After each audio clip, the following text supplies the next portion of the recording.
11:23 a.m. on the clock right now, and welcome to Traxx Momentum. We're only managing to catch the show at the moment, but just in time because I'm speaking right now to Nadiah Rosli, who is the Communications Officer from WWF Malaysia, specifically with the Peninsula Marine Program. Welcome back, Nadiah. How are you? Thank you. Good morning, Kong Yu. Thank you for having me. Yeah, welcome. It's great to be speaking to you today. The last time we spoke was about something very important, yeah? Yes. And I learned a lot of facts about the state of our fish supply, fish stocks in Malaysia, Yes. which was quite alarming.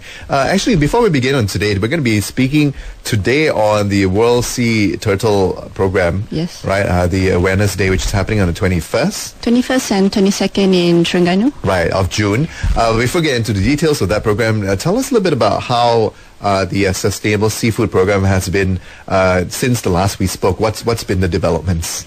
Yes, Kong Yu, I think we had a very interesting interview last time I was here on sustainable fisheries.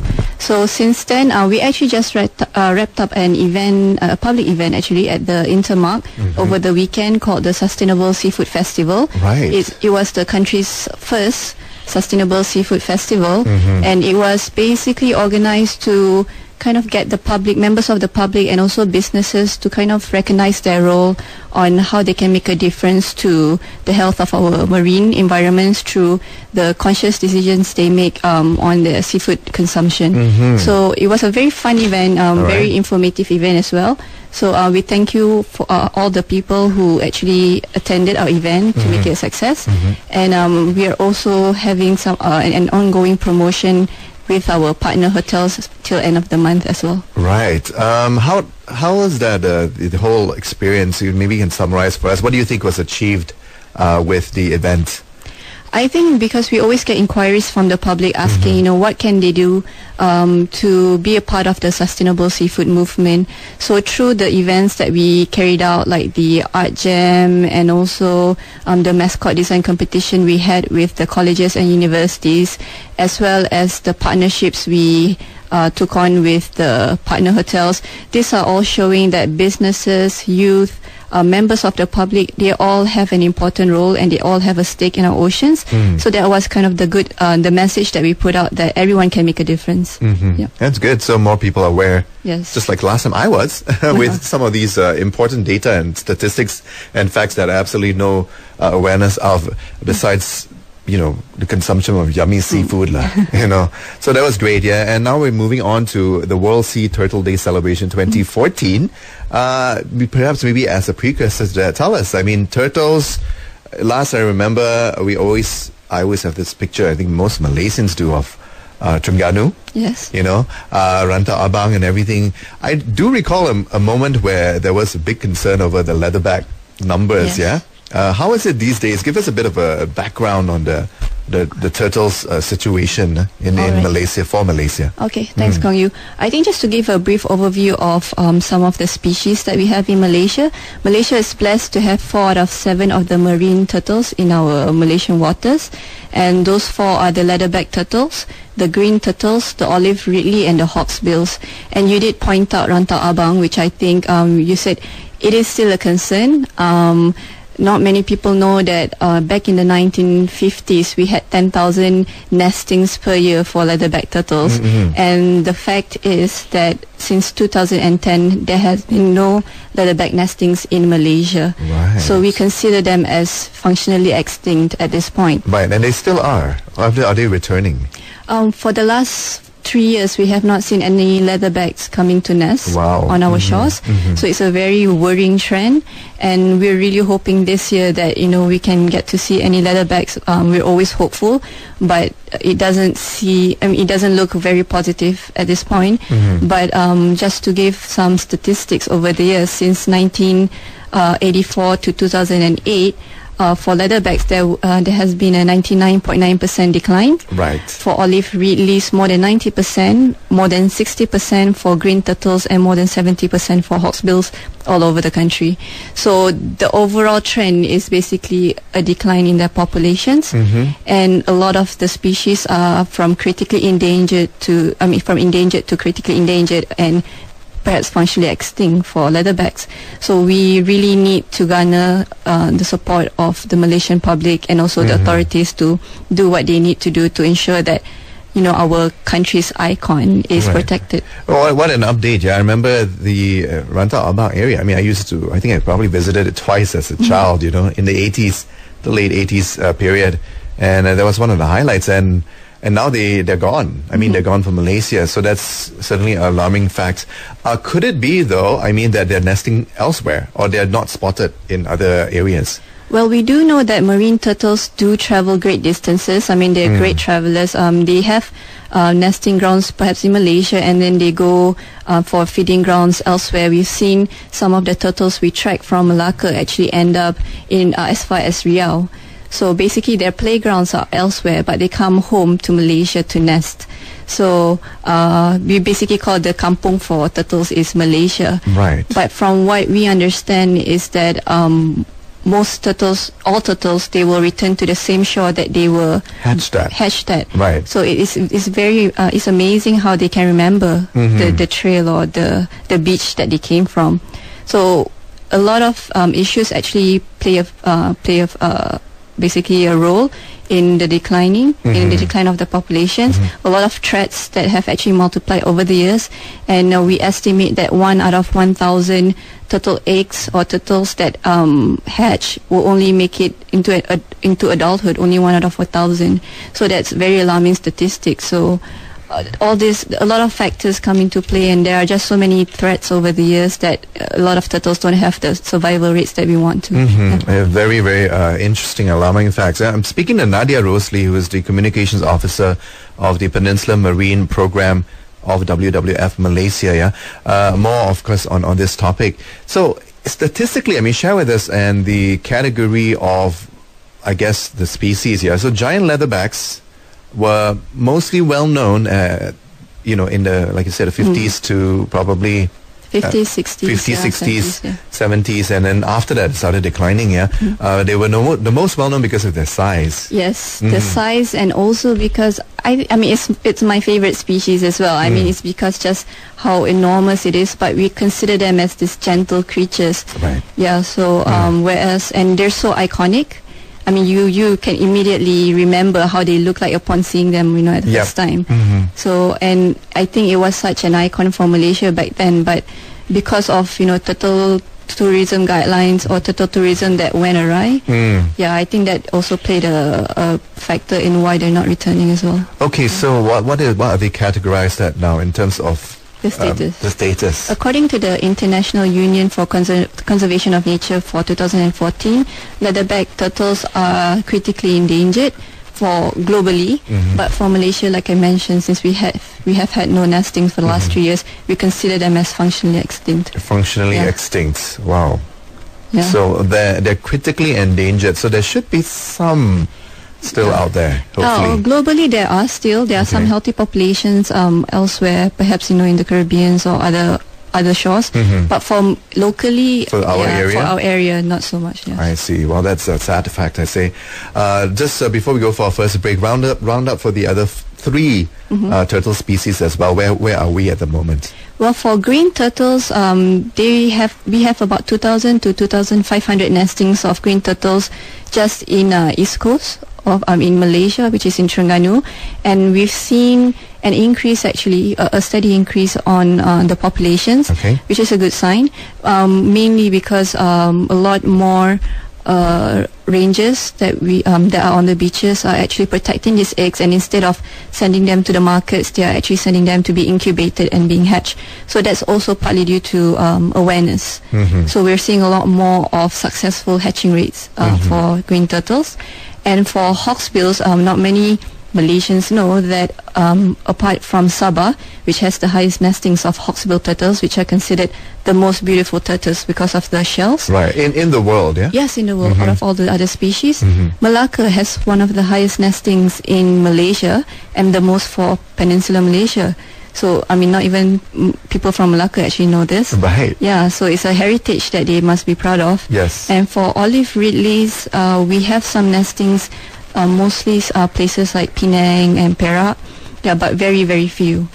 Yes. So like I said, the population is declining overall, but through a lot more awareness and proper actions by the enforcement agencies, we can actually see a bit more improvement. Right. I'm speaking to Nadiah Rosli, Communications Officer for the Peninsula Marine Program of WWF Malaysia, on World Sea Turtle Day celebrations, as well as just an update on sea turtles and in Malaysia. Yeah, keep it locked right here on Traxx Momentum. Much more with Nadiah coming up in just a while. You're listening to Traxx Momentum's conservation interview of the day. I'm speaking to Nadiah Rosli, who is the Communications Officer of the Peninsula Marine Program of World Wildlife Federation Malaysia, WWF Malaysia. Thanks again for coming into the studio on a rainy, rainy day. No worries. Speaking to Nadiah, all about World Sea Turtle Conservation, as well as the Awareness Day that's happening on the 21st, and also with activities planned for 22nd of June as well, all next weekend.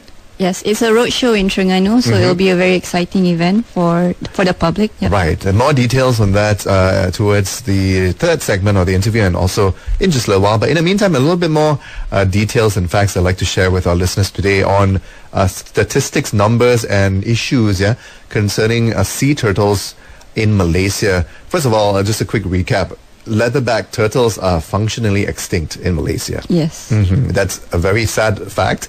And we had the other three species that you gave a bit of a breakdown as well. One of the interesting things you mentioned was the green turtles. Now, green turtles are showing increase in numbers. Is that because of the steps that were taken by the relevant authorities, such as yourself, the WWF Malaysia, for example, and in cooperation with other authorities, that was taken in time to save the numbers, or was it just maybe part of the cycle of nature that helped the numbers increase? What was it? Well, it's hard to pinpoint the specific reason for the increase, but one of the factors that we do know that played a role was we work closely with the Department of Fisheries in Terengganu, and we've over the years we've carried out best hatchery practices training, where we train local community members to handle the eggs in a proper manner and to bring them to the hatchery for incubation.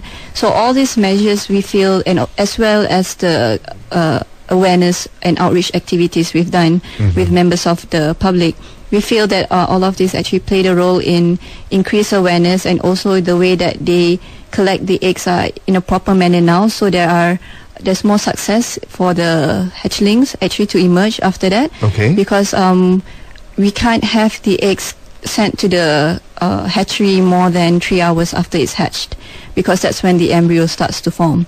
So after it's laid, you mean? No, after the turtles lay their eggs, right, we need to bring the eggs, to the hatchery within 3 hours, because we know after that the embryos start to form in the eggs, and any kind of handling after that will jeopardize the formation of the embryo. I see. So so the rangers as well as the hatchery workers are all trained in that manner to handle these eggs well. So actually we've seen hatching success increase over the years, partly due to this as well. Now that's great news.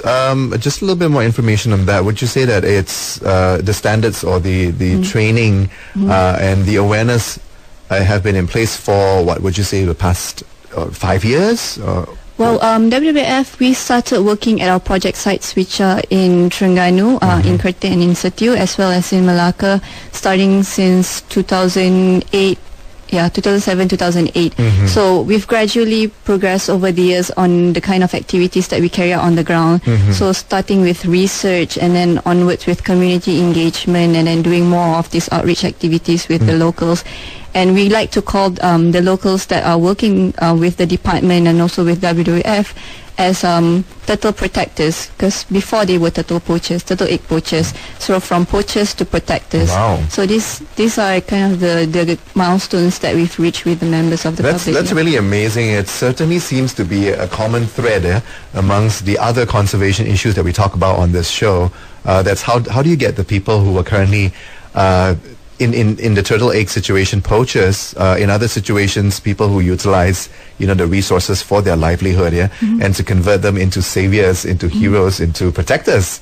So that's pretty amazing, and I think it's such it is purely awesome, lah. Quite amazing. On the green turtles, would you say that the numbers had not been declining much or at all up to when the efforts to conserve were stepped up, like you said, beginning sort of like the 2007-2008 period? Is that a true statement?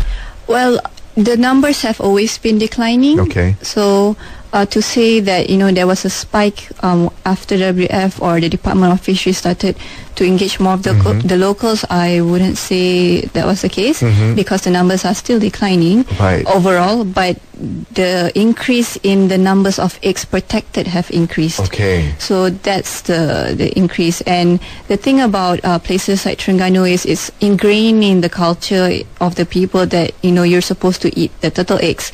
So we still see some of the eggs that are being sent to the markets because they fetch a much higher price compared to the amount that we pay for chicken eggs. Yes, the amount that we pay to the rangers when they collect the eggs. Right. Yeah, so but I think that's the awareness of the rangers. I think they have a sense of ownership over the species now, that they want to protect these eggs and make sure that they hatch into turtles, the turtles can come back to the shores. So it all has to do with awareness as well. Right. Yep. So as for the unfortunate case of the leatherback, of course, it was just too late for these measures to prove to be any effect, yeah? Because if you look at the federal, at present, there's no federal law for turtles. Sabah and Sarawak have actually banned the trade of turtle eggs, whereas in Malaysia, only leatherback species are not, allowed to be traded and consumed in the markets.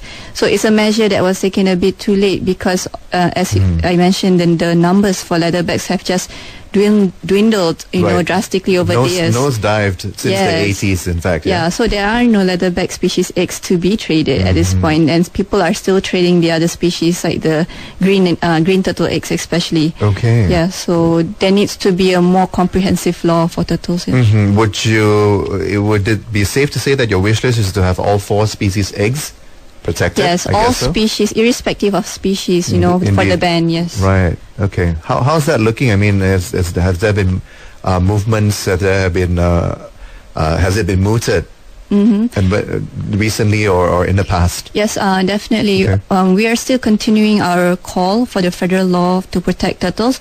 Back in 2010, we actually sent a memorandum to the Prime Minister for this call, where we actually collected about 100,000 signatures from members of the public and sent it to the Prime Minister's office, but we have had no follow-up since. Okay. So that's why we're still doing our advocacy work in the hopes that, one day we can have this reform table, in Parliament. Yes. Okay. Well, keep at it, and hopefully we'll bear fruit, as they say, and come into being pretty soon, hopefully. Speaking to Nadiah Rosli, Communications Officer of WWF Malaysia on turtle conservation. Interesting facts. So thank you so much for all the information and being so well versed in your role. A little bit more on the state of the turtles. Any particular angle that you like to highlight?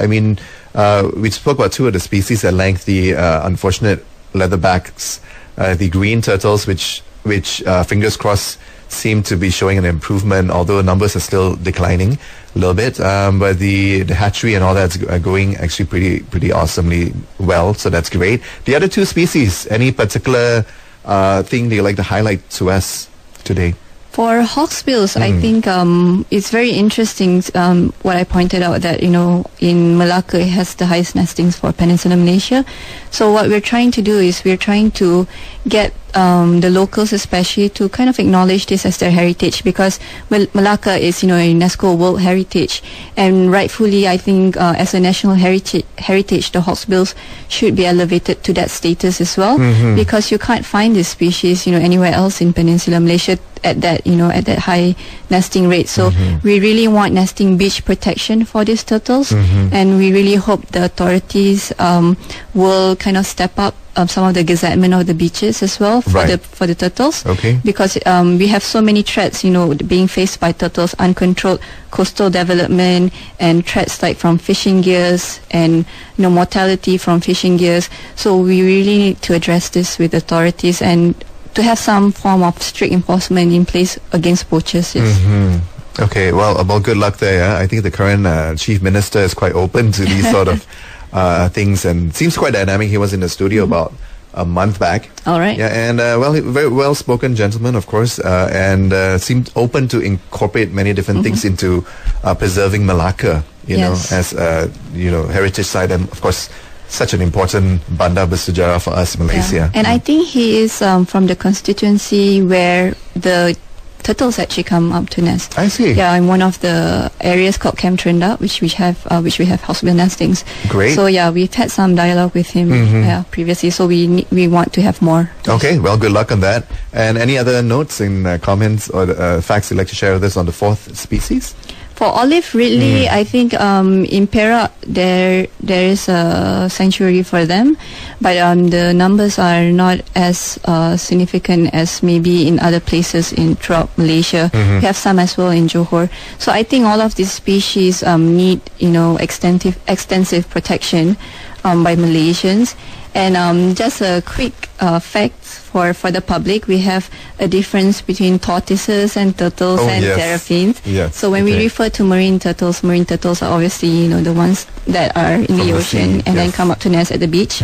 Tortoises are land. Kura-kura. Yes, land turtles. Right. Yeah, so a lot of people kind of confuse them. And terrapins are also another form of a soft-shelled creature, which are also found in Malaysia and also very critically endangered, painted terrapins especially. Okay, Yeah. and terrapins are land animals? So? Terrapins are interesting. They nest at the beach, but they live their lives in the river estuaries. So they actually are, more like river animals. Yeah, more river animals, but they come to nest at beaches. At the beaches, Yeah. I guess because of the sand there. Yes, so they're both. So it's very interesting, the habitats. Okay. And they have our painted terrapins population, one of the largest in the world, is actually in Setiu, Terengganu. Yes. Interesting. Yeah. There you go. I mean, that's a topic altogether by itself, yeah? Tortoises, terrapins, and turtles. Yep. And potentially also, I mean, with the terrapin situation, but we'll leave that for another day. In the meantime, more on with Nadiah Rosli on the World Sea Turtle Day celebration in this last segment. After a quick break, make sure you keep it loud already on Traxx Momentum. This is Kong Yu with you on the interview of the day. Speaking to Nadiah Rosli, Communications Officer from the Peninsula Marine Program of WWF Malaysia on the sea turtles, their state status and some details and facts as well. But now going on to the actual World Sea Turtle Day celebration 2014. Tell us more about the celebrations.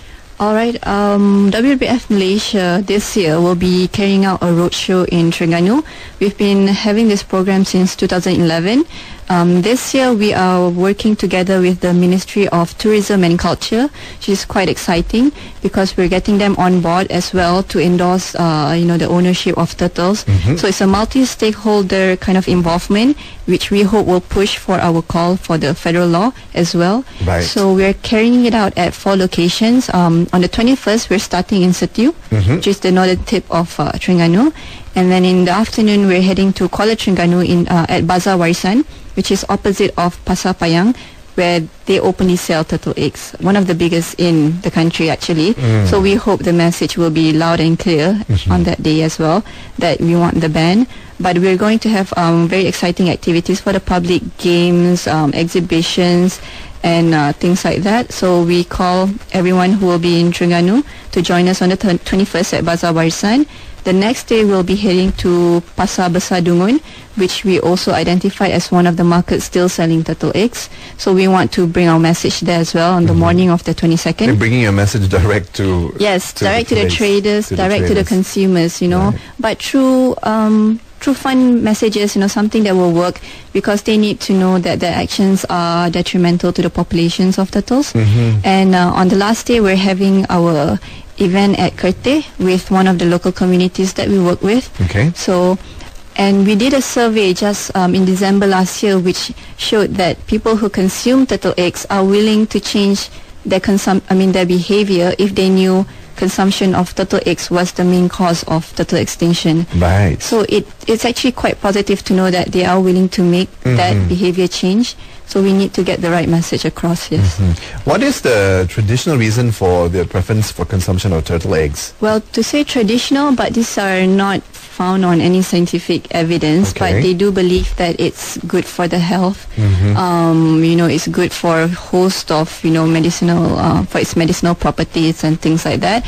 But we have found out there's no scientific fact to Right. support that, and we've even done research to show that there are more contaminants in turtle eggs rather than any benefits. We found, toxins and mercury levels were really high. So whoever is consuming turtle eggs, they need to remember how the ocean is right now. The state of the oceans reflect whatever that you're eating at the moment. Wow. So a lot of things in turtle eggs, and it's high in cholesterol as well. Right, definitely something to think about, especially with the contamination issue. The celebrations happening 21st and 22nd in the state of Terengganu, Yep. in these different areas that you mentioned, and any other supporting activities you'd like to highlight? We're having a turtle convoy, so you please spot our, specifically designed turtle vehicle on that day. We're having a bus to ferry or our volunteers, because we are getting a few volunteers locally and also from KL and elsewhere to support this event. But do come to Bazaar Warisan on the 21st, because that's where we're going to have our games and activities and our official launch of the roadshow.